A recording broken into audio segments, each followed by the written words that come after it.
what prevents institution, some bigger hedge funds, and fund managers from putting their money into this asset class and using cryptocurrency right now? It's a good question. I would say there are probably a couple of answers, right? Probably the biggest answer right now is I don't think there is a great deal of understanding in terms of the technical capacities of these systems. And I don't think that price and value have found any sort of balance yet in this space.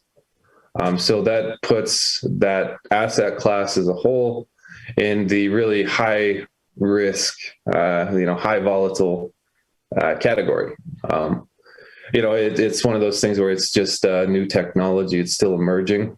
I do think over time, things will probably settle down. At least I hope so. But, then again, it's kind of hard to say that in the crypto space, because every once in a while, there's just things that make you scratch your head and wonder, what's happening around. Now, in terms of the let's say balancing a portfolio, I don't ever see cryptocurrency being a huge part of a standard portfolio yet. There's not a lot of long-term stability. It's not something that I would say, hey, grandma, why don't you put a significant portion of your retirement fund in? And it's just too volatile, right? I think at best it'll be a smaller percentage of a portfolio that just, is on the high risk side. Now, there are funds that come into the space, but usually what they try to do is get into a project early, plug in a lot of marketing infrastructure.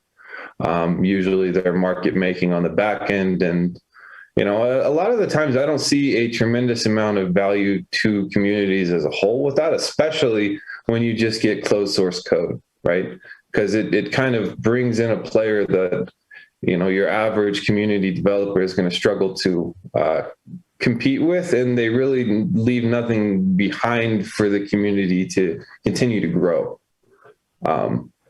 Now, what could happen over time is DeFi gets a little less crazy. We get away from the token printers. We see more stable returns.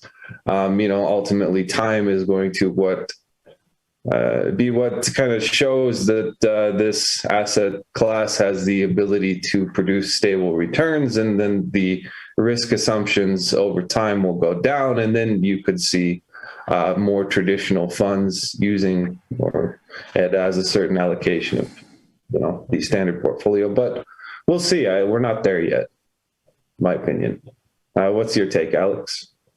I don't really know much about that, to be honest. I mean, okay. All those funds, retirement funds and so on. Maybe, with time, risks will be better understood, right? And maybe it will be possible even to have some low volatile and low risk products, right? On top of currencies. So on top of stable coins, right, which are on top of cryptocurrencies, but then, actually we have additional risks, right, stacked up. So then,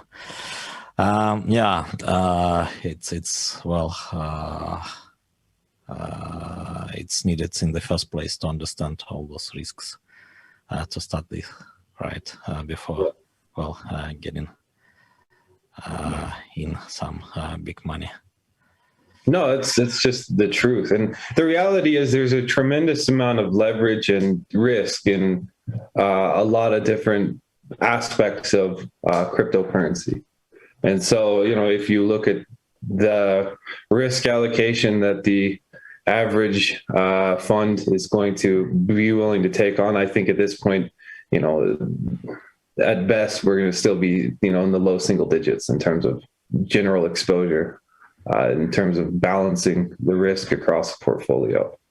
That's just the truth. I mean, you can look at like a lot of the back end leverage and, under collateralization that just blew up in our space. The risk assumptions there were terrible.